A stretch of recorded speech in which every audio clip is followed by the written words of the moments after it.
At least you know Mike Vrabel isn't going to be playing cards at the back of the plane. Wow. At least you know that. Well, we might as well update a few of these items, and then we'll get to the potential hiccup when it comes to Mike Vrabel and the Patriots. This is the whopper from Chad Graff today. And I don't know how much piling on we need to do with Mayo. Did we say this on the air or off the air? It might have been off the air. So Yeah. we've seen a lot of times where there's like a smear campaign for different coaches or players we've seen when they've left town. And it's sort of like, see, we made the right call moving on from them. And usually it's when a coach or a player is a little bit more polarizing. And maybe there's some guys that, like, for example, really wanted to keep Manny Ramirez or Terry Francona or Bruce Cassidy or whatever, like all these different guys. And then there'd be leaks or like, oh, well, you didn't know this about him, and like try to get people to get on your side. Every single person wanted Jerod Mayo gone. So the week after, do we need to find out stories about how he was bad at his job when we all know that he was bad at his job? Yeah. It's like, let's fire him more. Let's find a way to get, like, we want you to be more fired. Like, no, he's gone. Everybody's ready to move on. And they're like, yeah, but what about this stuff? Ownership doesn't need to justify it. And I'm guessing, I don't know where this came from. Okay. But I'm guessing based on the source, Chad Graff has had some good stuff with Kraft over the years, including a tweet yesterday where he talked about Kraft and his timeline and he wants to move quickly. Yeah. Well, I would guess it's from the ownership side, Okay. honestly. He says, in a move that surprised some at the front of the plane after a lopsided loss to the Arizona Cardinals. So they get blown out. It's non-competitive. It's out of the bye week, if you recall. And they're flying back across the country after getting their ass kicked in a lifeless performance against Arizona. and they went to 3-11, and they were in the middle of a 4-game losing streak at that point. In a move that surprised some at the front of the plane after such a lopsided loss, according to a team source, Mayo, the team's first-year head coach who had been handpicked by owner Robert Kraft to succeed Bill Belichick, left his spot near the front and went back to where some players had gathered to play cards, choosing to hang out there while his assistants watched film.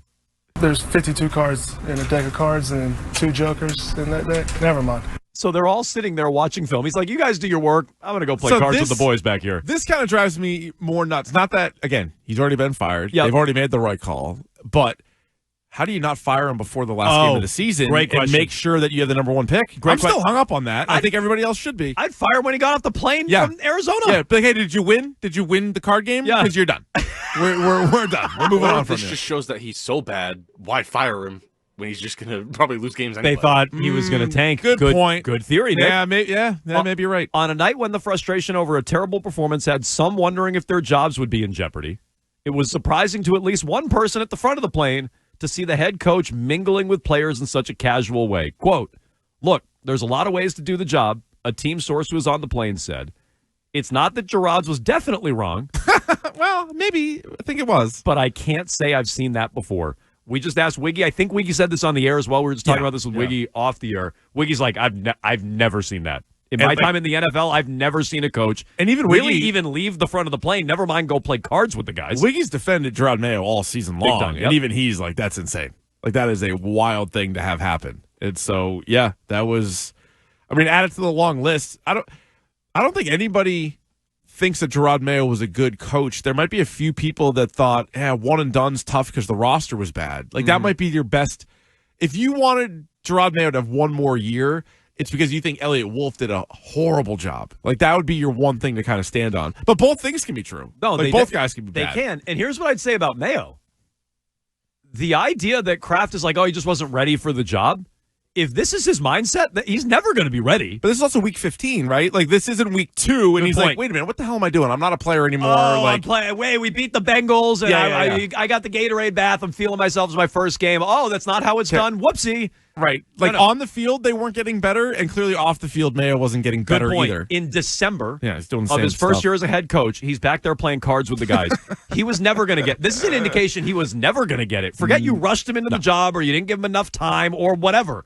He was never going to get it if this is his approach. Other items in the story, people were critical of his lack of discipline for Ramondre Stevenson in the Chargers game. Especially when he just contradicts himself. Correct. It's one thing not to bench the guy, but it's another thing to say you're going to bench the guy and then not bench the guy. Yeah. It was just like the messaging was all over the map. No, it's pretty good. The quote from a team source, I still don't know what happened with that. Honestly, Jerod's a good guy. I don't think he was ready for all the big decisions and discipline and focus that the job takes.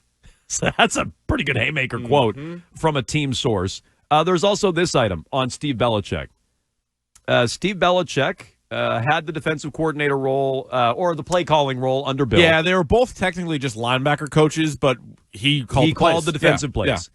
Mayo was surprisingly decisive, according to Chad Graff in The Athletic, even though Steve Belichick, Bill's son, had been the Patriots' defensive play caller in recent years while they routinely boasted top 10 units. Mayo didn't offer him the chance to continue calling plays, according to a team source, opting instead for young defensive line coach DeMarcus Covington. Good move. Yeah, he was great. Mayo offered Steve a lesser role. Nice. But the younger Belichick declined. Good for him. And left to become the defensive coordinator at the University of Washington. Good for him, because we read that they had a great relationship, right? All the Mayo and his wife and Steve and his, like, they all get along and like they're best buds. And you're like, I always thought Steve left because he thought the organization did his dad dirty. So he's like, I'm not going to stick around for this. Like, you fired my dad. I'm gone. Because whether you want to debate Steve's credentials or not, he was way more prepared for that job than DeMarcus Covington. Yep. Or even Jerod Mayo. Yeah, right. Like, did I love Steve Belichick as defensive coordinator? No. But if it's either or, it's a slam dunk. In retrospect. I'm not sure I would have felt that way at the time, but in retrospect, yes. No, but I think if you were like, it's another sham process and it was just going to be Covington anyway, you would have been like, well, why not keep Steve? Right? Like, why not keep at least some of the coaching on that defense? Because the defense wasn't bad the last few years. And that was the one coach he did pick, because we know he didn't pick AVP.